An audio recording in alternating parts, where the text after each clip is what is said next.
নমস্কার, আমি অঞ্জন দত্ত। শেয়ার বাজারের ক খ গ বা ইংরেজিতে শেয়ার মার্কেট বেসিক এই ইউটিউব চ্যানেলে আপনাকে স্বাগত। প্রথমে আমি আপনাদের সাথে এটুকুনি শেয়ার করে নিই যে আমি হঠাৎ এই চ্যানেলটা তৈরি করার পিছনে আমার উদ্দেশ্যটা কী। শেয়ার বাজারের ছাত্র হিসাবে আমি দেখেছি আমার অন্যান্য কলিগ তারা যথেষ্ট শিক্ষিত এবং উঁচু পদে রয়েছে, কিন্তু যখনই কোনো ইনভেস্টমেন্টের কথা আসে, যখনই কোনো বিনিয়োগের কথা আসে, ফিনান্সিয়াল প্ল্যানিংয়ের কথা আসে, তখন দেখেছি তারা অনেকটাই পিছিয়ে যায়। মানে তাদের ধারণাটা অনেকটা ব্যাংকের ওই ফিক্সড ডিপোজিট এবং এখন বর্তমানে কিছুটা তারা উন্নত হয়েছে যে তারা মিউচুয়াল ফান্ড ব্যাপারটা কিছুটা বুঝেছে এবং মিউচুয়াল ফান্ডের এসআইপি এই ব্যাপারটা বুঝে তারা মিউচুয়াল ফান্ডে বেশ কিছু লোক বিনিয়োগ করছে, যেটা অবশ্যই ভালো জিনিস। কিন্তু শেয়ার বাজার বললেই তাদের মধ্যে কেমন একটা ওই হিন্দিতে আছে সাট্টা বাজার, অর্থাৎ জুয়া, এরকম ব্যাপার তাদের মধ্যে চলে আসে এবং তাদের মধ্যে এই ফিনান্সিয়াল লিটারেসি ব্যাপারটা এত কম দেখে তখন আমার মনে হয়েছে যে এটা নিয়ে অর্থনৈতিক ছাত্র হিসাবে আমার কিছু করা উচিত। তাদেরকে আমি বিভিন্ন সময় বিভিন্নভাবে বিভিন্ন কিছু কথা বলে থাকি, শেয়ার বাজার সম্বন্ধে বোঝাই। তারপরে মনে হলো এই ব্যাপারটা যেমন তাদের মধ্যে আছে তেমনি সমাজের অন্য স্তরের মানুষের মধ্যেও রয়েছে। তাই আমি ইউটিউব চ্যানেলটা খুললাম। এটা আমার ইউটিউব চ্যানেলের প্রথম ভিডিও। আশা করি আপনারা সবাই আমাকে সহযোগিতা করবেন এই চ্যানেলটিকে এগিয়ে নিয়ে যাওয়ার জন্য। এটা শুধু আমার না, আপনাদেরও চ্যানেল, কারণ এর মাধ্যমে আপনারাও ফিনান্স ব্যাপারে অনেক কিছু জানতে পারবেন, উপকৃত হবেন বলেই আমি আশা রাখি। তো প্রথম মিউচুয়াল ফান্ড ব্যাপারটা তো আপনারা অনেকেই বুঝে গেছেন, কিন্তু শেয়ার বাজার নিয়ে এখন এই কথাটা বলার জন্য এখন এগিয়ে আসার কারণ হচ্ছে যে ইন্ডিয়া কিন্তু এখন একটা ট্রানজিশন ফেজের মধ্যে দিয়ে যাচ্ছে এবং ইন্ডিয়া বলতে পারেন 5th লার্জেস্ট ইকোনমি থেকে আস্তে আস্তে 3rd লার্জেস্ট ইকোনমির দিকে যাচ্ছে। এবার আমি এখানে কোনো রাজনীতির মধ্যে ঢুকতে চাই না, আমি একজন অ্যাপলিটিক্যাল লোক, রাজনীতির ব্যাপারের মধ্যে আমরা আসতে চাই না। কি হবে না হবে সেটা বিভিন্ন রাজনীতির বক্তারা বিভিন্নভাবে বলছেন, যারা কাউন্টার করার, বিরোধিতা করার করছেন, কিন্তু আমরা অর্থনীতির ছাত্র হিসাবে কিছু ইকোনমিক ইন্ডিকেটর দেখি। ডাক্তার যেমন মানুষের শরীর খারাপ হলে বিভিন্নভাবে জ্বর এবং অন্যান্য টেস্ট করাতে দেন, তেমনি ইকোনমিক্সেরও কিছু ইন্ডিকেটার্স আছে এবং সেই ইন্ডিকেটার্সগুলো এখনও পর্যন্ত তার যা গতিবিধি এবং তাদের যা মুভমেন্ট, তাতে দেখে বোঝা যাচ্ছে যে ইন্ডিয়া আগামী দিনে কিন্তু একটা বড় বিশ্বের অর্থনৈতিক চালিকা শক্তি হতে চলেছে এবং তার অন্যতম একটা বড় কারণ হচ্ছে ভারতবর্ষের বিপুল জনসংখ্যা এবং এই বিপুল জনসংখ্যার যে অ্যাভারেজ এজ সেটা 30 বছরের মধ্যে, অর্থাৎ যার পোটেনশিয়ালিটি অনেক বেশি, যাকে সব কিছুভাবে মোল্ড করানো সম্ভব। এটা কিন্তু ইন্ডিয়ার একটা বিরাট বড় স্ট্রেংথ। ইন্ডিয়ার মধ্যে দারিদ্র আছে, ইন্ডিয়ার মধ্যে বেকারিত্ব আছে, এটা যেমন ইন্ডিয়ার কাছে একটা পপুলেশনের দিক থেকে সমস্যা, তেমনি ইন্ডিয়ার এই বিপুল জনসংখ্যা এবং বলতে গেলে যে জনসংখ্যা যুবক, যাদের অ্যাভারেজ ওয়েজ 30 বছরের নিচে, এটা কিন্তু ইন্ডিয়ার বিরাট বড় একটা পোটেনশিয়ালিটি। সেই সমস্ত ইন্ডিকেটরের উপর বেস করে আমরাও কিছুটা বুঝতে পারছি যে ইন্ডিয়ার গ্রোথ স্টোরি কিন্তু খুব স্ট্রং এবং আগামী দিনে এই গ্রোথ স্টোরির ওপর বেস করে শেয়ার বাজার একটা অন্য পর্যায়ে পৌঁছে যাবে। যদি আমরা আমেরিকার দিকে তাকাই, জাপানের দিকে তাকাই এবং অন্যান্য ডেভেলপ কান্ট্রির দিকে তাকাই, সেখানে মোটামুটি সেই দেশের মানুষের প্রায় 70% তারা শেয়ার মার্কেটের সাথে ডাইরেক্টলি অথবা ইনডাইরেক্টলি যুক্ত থাকেন, এবং সেখান থেকে তারা অনেক আয় উপার্জনও করেন। কিন্তু আমাদের দেশে এখনও পর্যন্ত সেই সংখ্যাটা 10%-এর নিচে রয়ে গেছে। তাই আমাদেরকেই এগিয়ে আসতে হবে, এই ফিনান্সিয়াল লিটারেসির ব্যাপারটা সবার মধ্যে ছড়িয়ে দিতে হবে, যাতে ইন্ডিয়া গ্রোথ স্টোরিতে শুধু কিছু সংখ্যক মানুষ কেন, আসুন না সবাই মিলে একসাথে পার্টিসিপেট করি, এবং এর যে আনলিমিটেড পোটেনশিয়ালিটি আছে সেই আনলিমিটেড পোটেনশিয়ালিটির মাধ্যমে আমরা অনেক আয় উপার্জন করি, এবং আগামী 10 বছর 15 বছরের মধ্যে যাতে আমরা ফিনান্সিয়াল দিক থেকে একটা স্টেবল জায়গায় পৌঁছে যেতে পারি, তাই না? আমরা বিভিন্ন জায়গায় কাজ করছি, আয় উপার্জন করছি, কিন্তু যে আয়টা করছি সেই আয়টা ব্যাংকে সেভিংস বা ফিক্সড ডিপোজিটে রেখে দিচ্ছি, হুইচ ইজ স্লিপিং মানি, অর্থাৎ আমি আমার অর্থকে কাজে লাগাচ্ছি না। আমাদের এই অর্থকে যদি আমরা কাজে লাগাতে পারি, সেখান থেকেও কিন্তু একটা ভালো উপার্জন সম্ভব। আমরা যেটা করি, কেউ সার্ভিস করি, কেউ বিজনেস করি, ঠিক আছে, তার পাশাপাশি এই অর্থটাকে কাজে লাগিয়েও কিন্তু আমরা একটা সেকেন্ডারি সোর্স অফ ইনকাম তৈরি করতে পারি। তা সেই জন্যে আমার এই চ্যানেলের অবতারণা। কিন্তু একটা কথা জেনে রাখবেন, সেটা প্রথমেই বলে দেওয়া দরকার, সেটা হচ্ছে যে যদি আমরা স্ট্যাটিস্টিক্স দেখি, তাহলে কিন্তু এই শেয়ার বাজারে 90% মানুষ টাকা লুজ করে। 90% হচ্ছে লুজার, আর 10% হচ্ছে গেনার। ঠিক আছে, এই কারণেই দেখবেন শেয়ার বাজারের সম্বন্ধে একটা মিথ ছড়িয়ে রয়েছে যে এই বাজারে গেলে টাকা সমস্ত নষ্ট হয়ে যায়। কারণ এই শেয়ার মার্কেটটা হচ্ছে একটা 2% zero sum game, 2% zero sum game. Okay, অর্থাৎ এই বাজারে আপনি লস করছেন মানে বুঝে নেবেন যে কেউ না কেউ তো এই টাকাটা গেইন করছে, এবং এই যে লস করছে তাদের সংখ্যাটাই হচ্ছে 90%, আর যারা গেইন করছে তাদের সংখ্যাটাই হচ্ছে কি 10%। এবার প্রশ্ন হলো 90% কেন লস করছে? কারণ প্রত্যেকটা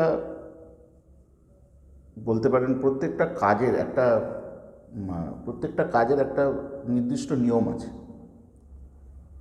তাই না? আপনি যখন ক্রিকেট খেলবেন, ক্রিকেটের কিছু নির্দিষ্ট রুলস রেগুলেশন মেনে আপনাকে খেলতে হবে। ফুটবলেও তাই, হকিতেও তাই, ব্যাডমিন্টনেও তাই।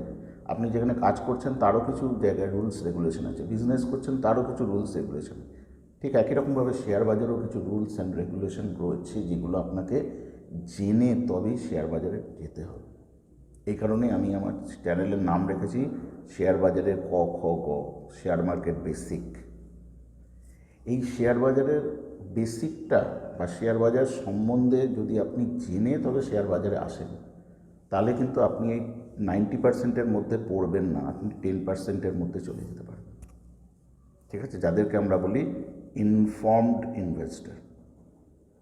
জেনে বুঝে আপনি সেখানে টাকাটা ইনভেস্ট করছেন, ইনফর্মড ইনভেস্টর এদেরকে আমরা বলি। এবার শেয়ার বাজারের একটা মূল মন্ত্র আছে, যেটা আমার এই ইউটিউব চ্যানেলের প্রথম ভিডিওতেই আপনাদের বলে দেওয়া দরকার, তাতে আপনারা অনেকটা জিনিসটা বুঝে এগোতে পারবেন। সেটা হচ্ছে শেয়ার বাজারে মূল মন্ত্র হলো ক্যাপিটাল প্রোটেকশন। ক্যাপিটাল প্রোটেকশন তার মানেটা হলো যে আপনি যে ক্যাপিটালটা দিয়ে এই শেয়ার বাজারে আসছেন, আপনার এটা হার্ড আর্ন না, যে কোনো ফিল্ডেই থাকুন না কেন আপনাকে কষ্ট করে এই টাকাটা উপার্জন করতে হয়েছে। সুতরাং আপনি সবসময় চেষ্টা করবেন আপনার ক্যাপিটাল যেন ইরোড না হয়ে যায়, ক্যাপিটালটাকে আপনাকে প্রোটেক্ট করতে হবে। ঠিক আছে, লস না, গেন না হলেও চলবে বা প্রফিট না হলেও চলবে বা কিছু কম হলেও চলবে, কিন্তু ক্যাপিটালটাকে প্রোটেক্ট করতে হবে। কারণ যতক্ষণ আপনার ক্যাপিটাল আছে আপনি বাজারে টিকে থাকবেন, যখন ক্যাপিটাল থাকবে না আপনি অটোমেটিক্যালি বাজার থেকে বেরিয়ে যাবেন। বুঝতে পারছেন? যেমন দেখবেন যে একটা সাধারণ কথা আছে, যারা ক্রিকেট খেলেন তারা অবশ্যই ভালো জানবেন, যে বলা হয় ক্রিকেটে ক্রিজে টিকে থাকতে হবে। ক্রিজে টিকে থাকলে অটোমেটিক্যালি রান আসবে। কিন্তু আপনি যদি উল্টোপাল্টা চালিয়ে আপনি যদি আউট হয়ে যান, তাহলে কিন্তু মানে দু একটা হয়তো লেগে গেল, কিন্তু আলটিমেটলি আপনি রানটা করতে পারবেন না। আপনার যে টিম, সেই টিমে আপনি কন্ট্রিবিউশন করতে পারবেন না, আপনার টিম হেরে যেতে পারে। তাই আপনাকে ক্রিজে থাকতে হবে। ক্রিজে থাকলে অটোমেটিক্যালি রান আসবে। এখানেও ঠিক সেম ব্যাপার, আপনার ক্যাপিটালটাকে প্রোটেক্ট করতে হবে। প্রথম দিকে কম প্রফিট আসুক না, কোনো অসুবিধা নেই, কিন্তু আপনি যদি ক্যাপিটালটাকে প্রোটেক্ট করতে পারেন, ইন দ্য লং রান আপনি কিন্তু প্রচুর ওয়েলথ ক্রিয়েট করতে পারবেন।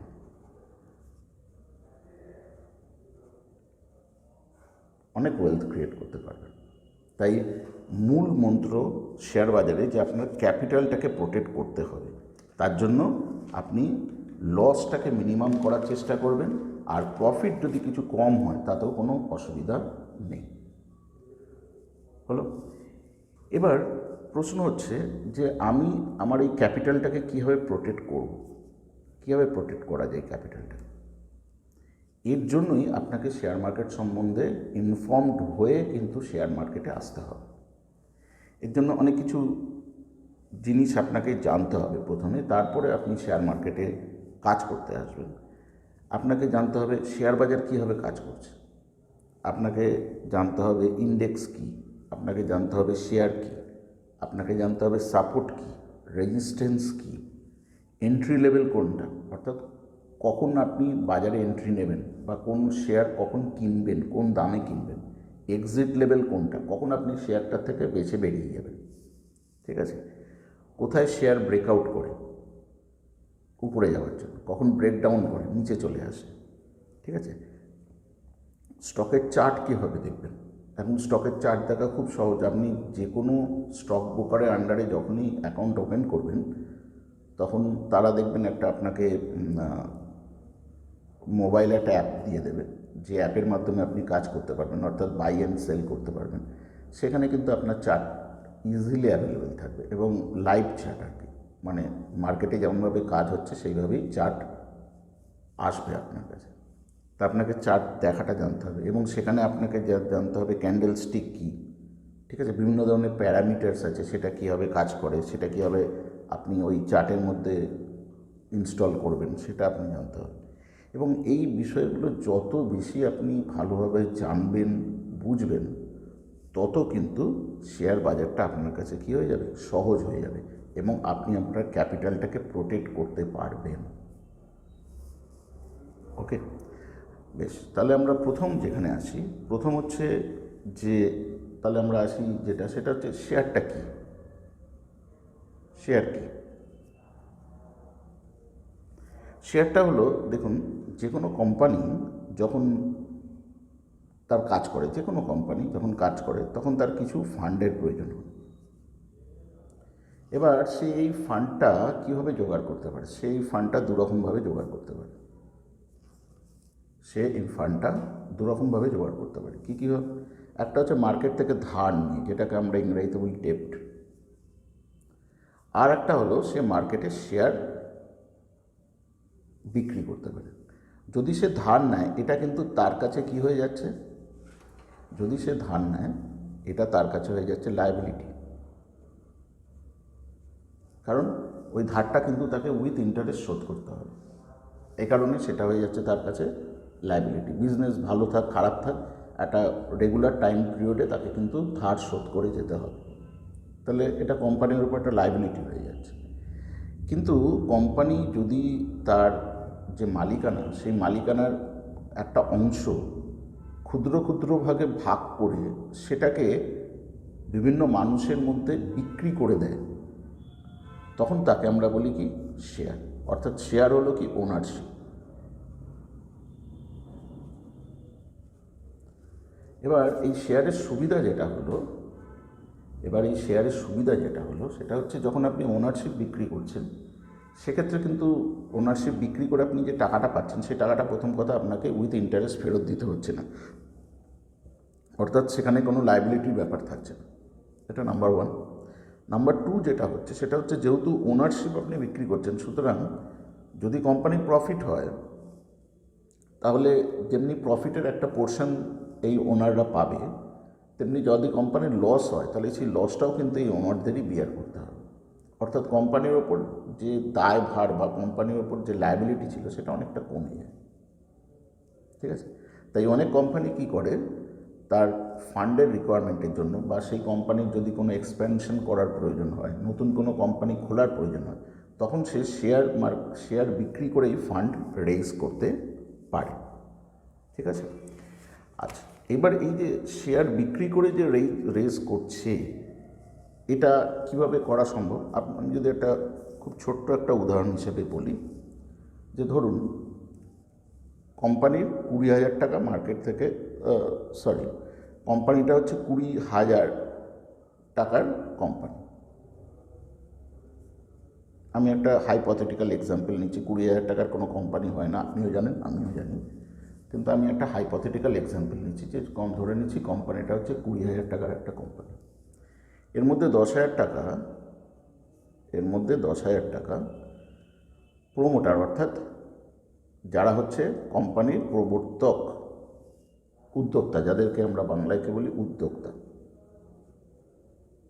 ঠিক আছে? উদ্যোক্তারা নিজেরা দিয়েছেন 10,000 টাকা। ঠিক আছে? বাকি রয়েছে কত? 10,000 টাকা। এই 10,000 টাকাটা এই প্রোমোটাররা ঠিক করলেন যে তারা মার্কেটে শেয়ার বিক্রি করে তুলবেন। ঠিক আছে? এবার যদি তারা ঠিক করেন যে আমরা মার্কেটে 500টা শেয়ার বিক্রি করব, তাহলে ওই মার্কেটে ওই শেয়ারগুলোর মার্কেট প্রাইস কত হবে? 10,000 ডিভাইডেড বাই 500। যেহেতু 500টা শেয়ার তারা বিক্রি করবেন বলে ঠিক করেছেন, সেই জন্য 10,000 বাই 500 ইজিক্যাল টু আসছে 20 টাকা। অর্থাৎ 20 টাকা দামের এক একটা শেয়ার তারা মার্কেটে বিক্রি করবে। হয়ে গেল? বেশ, তাহলে এই যে 20 টাকা দামের শেয়ার তারা 500টা শেয়ার মার্কেটে বিক্রি করবে, এইভাবে যে ফান্ডটা তারা তৈরি করলো, এটাকেই আমরা বলি শেয়ার। ঠিক আছে? এবার এই যে 20 টাকা দামের যখন শেয়ারটা সে বিক্রি করবে, তখন সেটাকে প্রথমে, যেহেতু এটা কোম্পানি ডাইরেক্ট এই শেয়ারটা ক্রেতাদের কাছে নিয়ে যাচ্ছে, তাই সেটা আসবে আইপিওতে। আইপিও মানে initial public offering. Initial public offering, এটা অনেকেই জানেন, আবার অনেকে জানেন না। যদি কোনো ফিনান্সিয়াল নিউজ পেপার আপনারা নিয়ে থাকেন, যেমন ইকোনমিক টাইমস, বিজনেস স্ট্যান্ডার্ড ইত্যাদি, ওখানে দেখুন মাঝে মাঝে এরকম দেখতে পারেন, কারণ এখন মার্কেট অনেক হাইতে আছে, তো তার জন্য এরকম বহু কোম্পানি তাদের আইপিও নিয়ে আসছেন এবং আইপিওর মাধ্যমে তারা মার্কেট থেকে টাকা তুলছেন। ওকে, তাহলে এই 20 টাকা দামের প্রত্যেকটা শেয়ার, অর্থাৎ 500টা শেয়ার তারা কীভাবে মার্কেট থেকে নেবেন, যেটাকে আমরা বলবো আইপিও, ইনিশিয়াল পাবলিক অফারিং। এবার আইপিওর মাধ্যমে এই শেয়ারগুলো ফার্স্টে যেখানে কেনা বেচা হবে তাকে আমরা বলি প্রাইমারি মার্কেট। তাকে কি বলি আমরা? প্রাইমারি মার্কেট, বাংলায় বলে প্রাথমিক বাজার।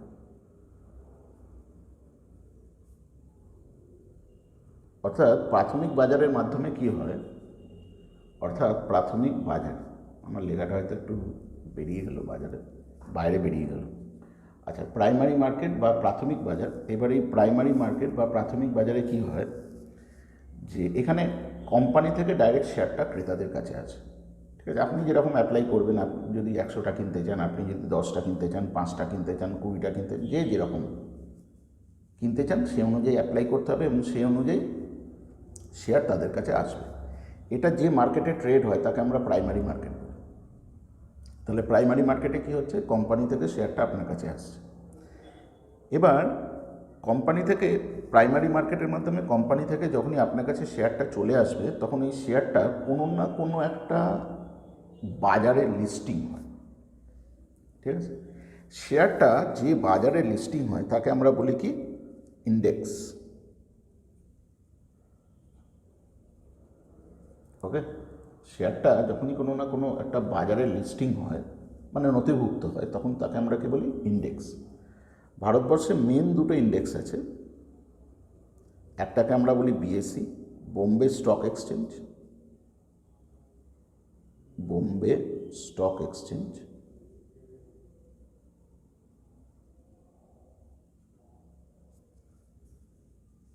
হয়ে গেল, দেখতে পাচ্ছেন। আর একটা হচ্ছে এনএসি, যেটাকে বলে ন্যাশনাল স্টক এক্সচেঞ্জ।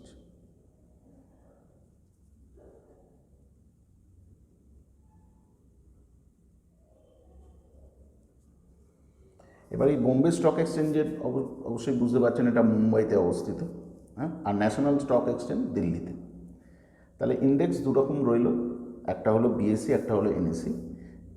এই দুটোর মধ্যে দুটো বাজার অথবা এদের মধ্যে যে কোনো একটা বাজারে এই কোম্পানির যে শেয়ার সেটা লিস্টিং হয়, নথিভুক্ত হয়। ঠিক আছে, এবার যখন এই প্রাইমারি মার্কেটের মাধ্যমে শেয়ারটা বিএসসি অথবা এনএসির মধ্যে লিস্টিং হলো তখন সেই লিস্টিংটা আবার কি হতে পারে, এই লিস্টিংটার মধ্যে আবার দুরকম ব্যাপার হতে পারে। সেটা হচ্ছে একটাকে আমরা বলি ডিসকাউন্ট প্রাইস, আর একটাকে আমরা বলি যে প্রাইস গেন। ঠিক আছে, একটাকে আমরা বলতে পারি প্রাইস গেন, আর একটাকে আমরা বলি listing price. Sorry, listing price না, ভুল বললাম আমি, ডিসকাউন্ট প্রাইস।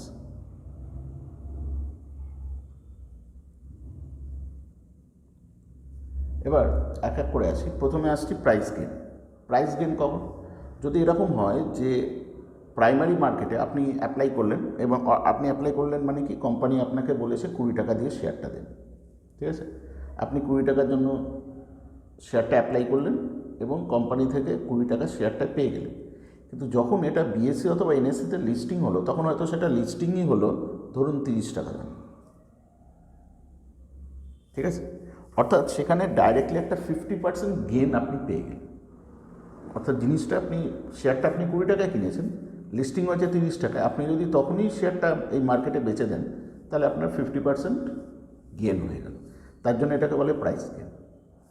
ঠিক আছে, রিসেন্টলি যেমন দেখবেন টাটা টেকনোলজিস, আমরা এর একটা এক্সাম্পল দিয়ে দিতে পারি, টাটা টেকনোলজিস।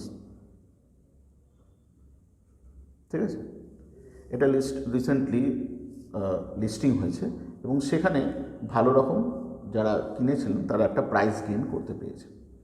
এবার সবসময় যে প্রাইস গেইন হবে তার কোনো মানে নয়, তার জন্য এখানে আমি আরও একটা জিনিস বোঝানোর চেষ্টা করছি, সেটা হচ্ছে ডিসকাউন্ট প্রাইস। ডিসকাউন্ট প্রাইস মানে হলো যে ধরুন 20 টাকা দিয়ে আপনাকে শেয়ারটা কিনে আপনি অ্যাপ্লাই করেছেন, 20 টাকা দিয়ে আপনি শেয়ারটা কিনেছেন, হয়তো ওটা মার্কেটে লিস্টিং হলো 10 টাকায়, তাহলে 50% কী হলো, আপনার তৎক্ষণাৎ লস হয়ে গেল। এই যে 10 টাকায় 20 টাকায় আপনি শেয়ারটা কিনেছেন অথচ 10 টাকা এটা লিস্টিং হলো, এটাকে আমরা বলি ডিসকাউন্ট প্রাইস।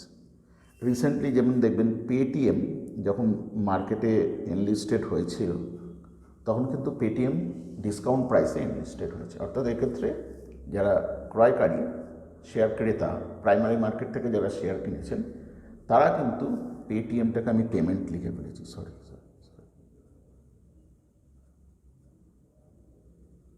পেটিএম। ঠিক আছে, পেটিএমের ক্ষেত্রে কিন্তু কী হয়েছিল, ডিসকাউন্ট প্রাইস হয়েছিল। অর্থাৎ সেখানে যারা শেয়ার ক্রেতা তারা কিন্তু লিস্টিংয়ের পর তাদের একটা লস হয়ে গেছিল।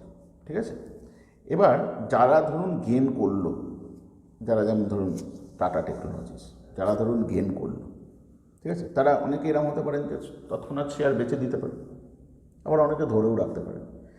কিন্তু এই যে যখনই তারা বেচে দিলেন তখন ধরুন এটা এক্স কেউ একজন কিনেছিলেন কোম্পানি থেকে ডাইরেক্ট, এবং যখন বেচে দিলেন তখন ওয়াইকে বেচে দিলেন। ওয়াই কে, সে কিন্তু সে জানে না, সেটা এক্সচেঞ্জ ঠিক করবে যে কে কিনবে, ঠিক আছে। এবার এইভাবে এবার 30 টাকা দামে সে হয়তো বেচলো, এবার ওয়াই কিনলো, ওয়াই আবার কিছুদিন বাদে ওইটা হয়তো 35 টাকা দামে অন্য কাউকে বেচে দিল। তার মানে টাটা টেকনোলজিসের শেয়ারটা এরপরে বিভিন্ন জনের হাতে ঘোরাফেরা করবে, কেউ বেচবে, কেউ কিনবে, কেউ বেচবে, কেউ কিনবে, এইভাবে জিনিসটা ঘোরাফেরা করবে।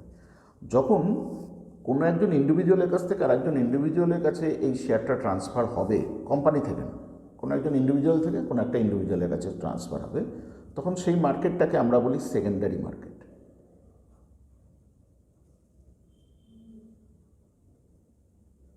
বাংলায় যেটাকে বলা হয় গৌণ বাজার। এবং আমাদের এটা জেনে রাখা উচিত যে আমরা যেটা শেয়ার বাজার বলি, এই যে এনএসসি বিএসসির মাধ্যমে যে আমরা বিভিন্ন প্রতিদিন যে সোম থেকে শুক্র অবধি শেয়ার কেনা বেচা ইত্যাদি ইত্যাদি চলছে, সব কিন্তু হচ্ছে কোথায়? এই প্রাইমারি মার্কেটে, সেকেন্ডারি মার্কেটে। অর্থাৎ এই সেকেন্ডারি মার্কেট বা যেটাকে আমরা বললাম বাংলায় গৌণ বাজার, এটাই কিন্তু অ্যাকচুয়ালি শেয়ার মার্কেট।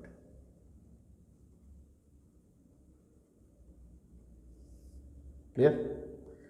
এইবার তাহলে মোটামুটি এই ব্যাপারগুলো বোঝা যাচ্ছে যে কোনো কোম্পানি কী হয়, কেন শেয়ার ছাড়ে, কখন শেয়ার ছাড়ে, শেয়ারের মাধ্যমে তারা কি করে, শেয়ারটা কি, ঠিক আছে, শেয়ার যখন ছাড়ে তখন সেটা কোন বাজারে ছাড়ে, তারপর যখন শেয়ারটা ট্রেডিং হয় সেটা কোন বাজারে হয়।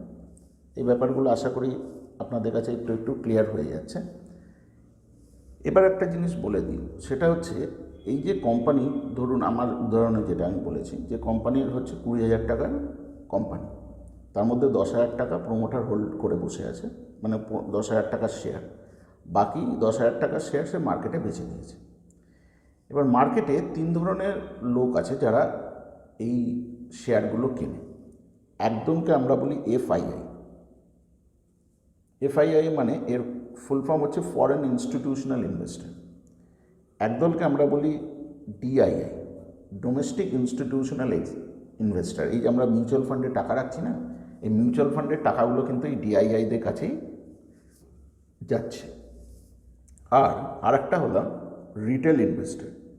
রিটেল ইনভেস্টর মানে হচ্ছে আমি, আপনি, আমরা, আমাদেরকে বলা হয় রিটেল ইনভেস্টর, ঠিক আছে।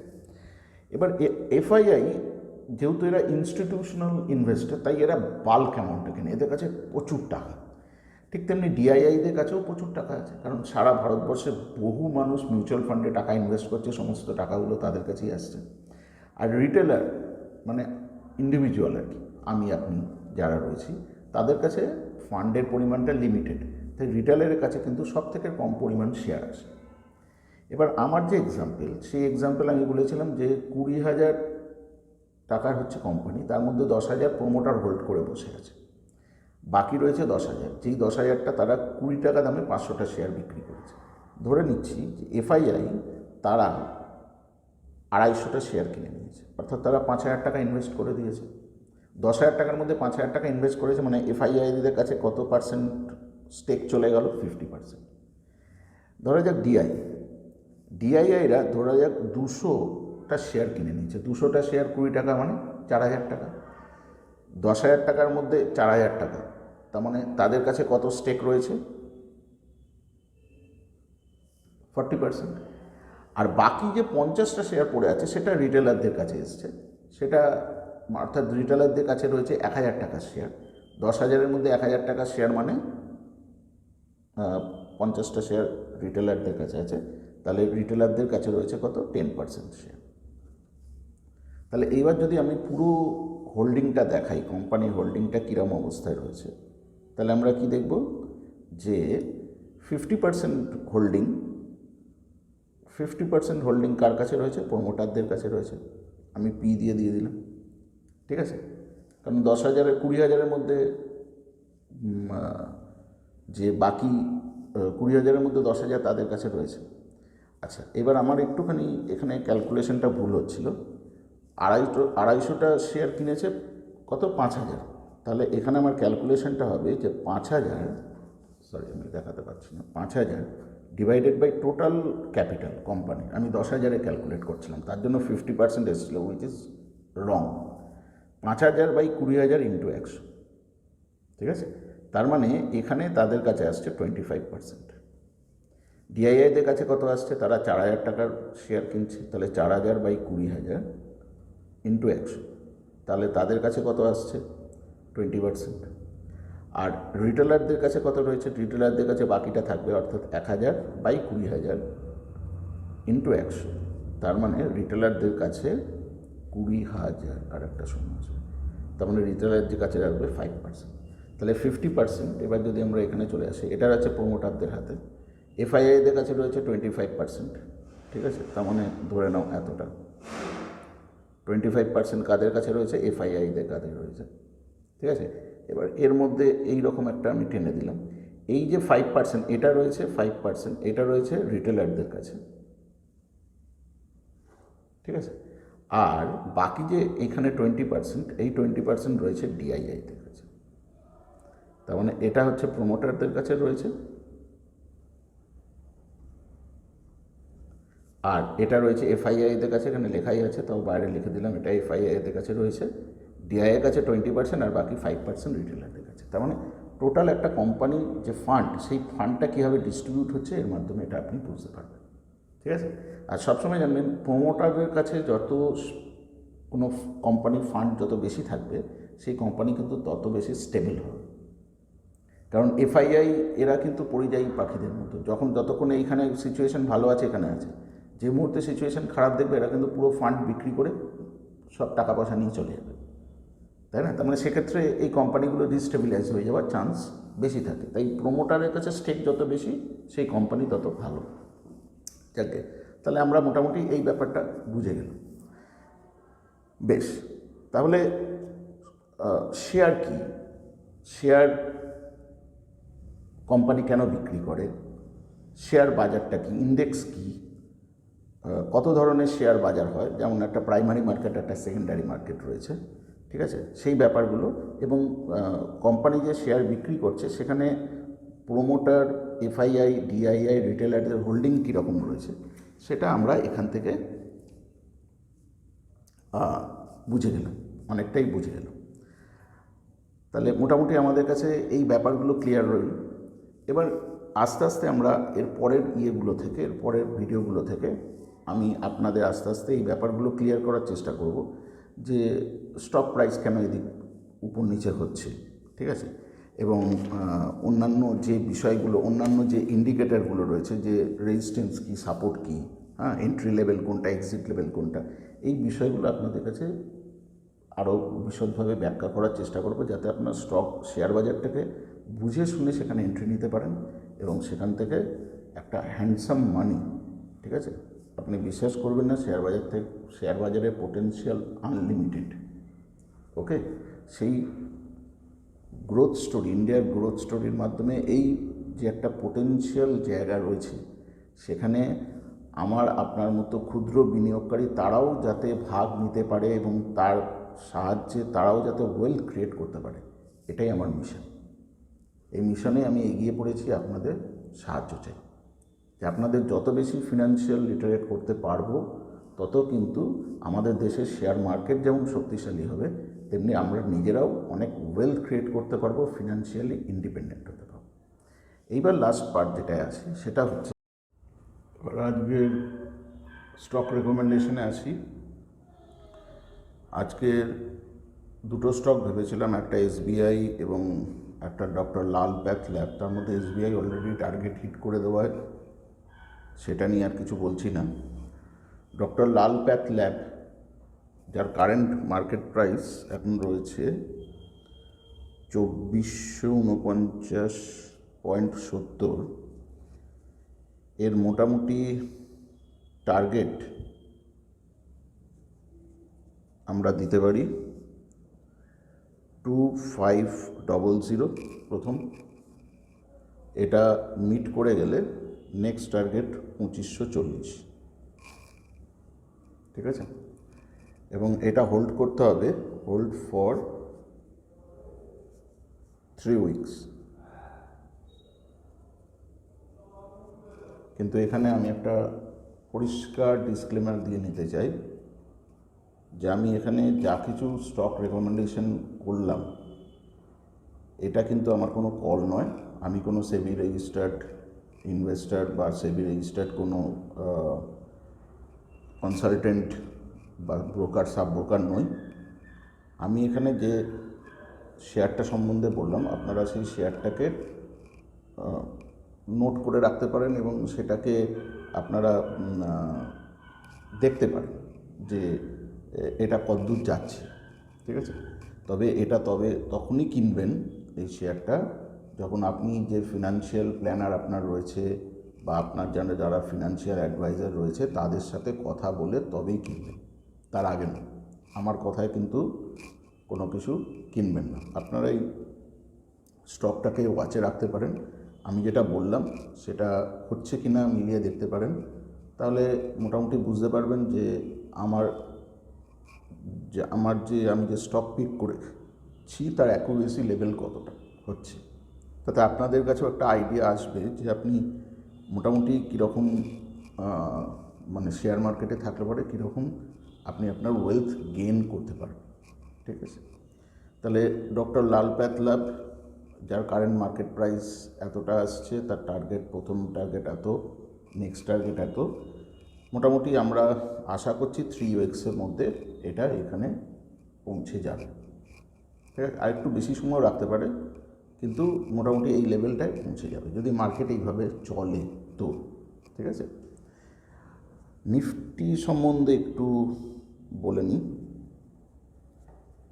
নিফটি এখন মনে হয় বর্তমানে আছে 21,782, মানে ফ্রাইডে ক্লোজিং দিয়েছে 21,782, ঠিক আছে। এ দেখবেন সবসময় একটা সাপোর্ট নেওয়ার চেষ্টা করবে 21,600-তে, 21,600-তে একটা সাপোর্ট নেওয়ার চেষ্টা করবে এবং ক্রস করার চেষ্টা করবে, মানে রেজিস্ট্যান্স নেওয়ার এর একটা ক্রস করার চেষ্টা করবে 21,810। যদি এটাকে একবার ক্রস করতে পারে 21,810, এটাকে যদি ক্রস করতে পারে দেন ওপেন ফর আপসাইড,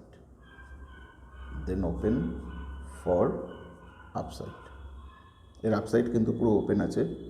এখান থেকে অন্তত 100-150 পয়েন্ট নিফটি টেনে দিতে পারে এবং সেক্ষেত্রে যদি আপনারা কল পুটে কাজ করেন, যদি এই রকম লেভেলে এসে বা এর থেকে নিচের লেভেলে কোনো কল শর্ট করে থাকেন তাহলে কিন্তু সেটা কভার করে নেবেন, কারণ একবার এই 21,810 ক্রস করে গেলে কিন্তু নিফটি 100-150 পয়েন্ট তার ইমিডিয়েট টার্গেট রয়েছে, ঠিক আছে, বেড়ে যাবে।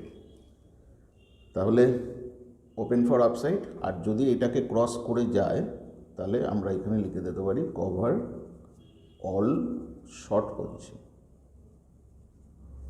যত আপনারা শর্ট করে রেখেছেন সেই শর্ট পজিশনসগুলোকে আপনারা কভার করে নিতে পারেন, ঠিক আছে। তাহলে মোটামুটি আমরা এই দুটো জিনিস, নিফটিটা নেক্সট উইকে এইটার দিকে নজর রাখুন, ডক্টর লাল প্যাথল্যাব এই শেয়ারটার দিকে নজর রাখুন কত দূর যায়। আমরা এখানে কোনো বাই রেকমেন্ডেশন বা সেল রেকমেন্ডেশন কিছু দিচ্ছি না, জাস্ট স্টকটাকে ওয়াচে রাখুন, দেখুন কীরকম পারফর্ম করে, তাহলে মোটামুটি আপনাদের একটা আইডিয়া হবে। আর ঠিক একই ব্যাপার নিফটির ক্ষেত্রেও যদি আপনারা কলপুট নিয়ে কাজ করেন তাহলে এই ইম্পর্টেন্ট লেভেলগুলোকে দেখবেন, এটা ক্রস করে গেলে দেখবেন যে এটা কতদূর যাচ্ছে আমার কথার সাথে, সেটা মিলছে কি না। যদি আমার কথার সাথে কোনোভাবে এটা মিলে যায় তাহলে আমি আনন্দিত হব যে আপনারা সেখান থেকে কিছুটা উপকৃত হতে পারবেন। আর আসুন আমরা এই হাই পোটেনশিয়াল শেয়ার মার্কেটে থেকে যাতে নিজেদের ওয়েলথ গেইন করতে পারি তার জন্য এগিয়ে আসি। আমরা যারা অতি ক্ষুদ্র বিনিয়োগকারীরা আছি তারা যাতে এই ইন্ডিয়া গ্রোথ স্টোরিতে পার্টিসিপেট করতে পারি তার জন্য এগিয়ে আসুন। আমরা সকলে হাতে হাত মিলিয়ে এগোই, আমাদের ইন্ডিয়াকে একটা জায়গায় পৌঁছে দিই এবং তার শেয়ার মার্কেটকেও একটা অন্য উচ্চতায় নিয়ে চলে যাই। আশা করি আমার ভিডিওটা ভালো লেগেছে। ভালো লাগলে এই ভিডিওটাকে লাইক, শেয়ার এবং অবশ্যই সাবস্ক্রাইব করে দেবেন। আপনাদের সাবস্ক্রাইব ছাড়া এই চ্যানেল চলবে না, সবে নতুন ফার্স্ট ভিডিও আমি দিচ্ছি, এই চ্যানেল আমি শুরু করছি। আপনাদের আশীর্বাদ আমার খুব প্রয়োজন। ভালো থাকবেন, সুস্থ থাকবেন।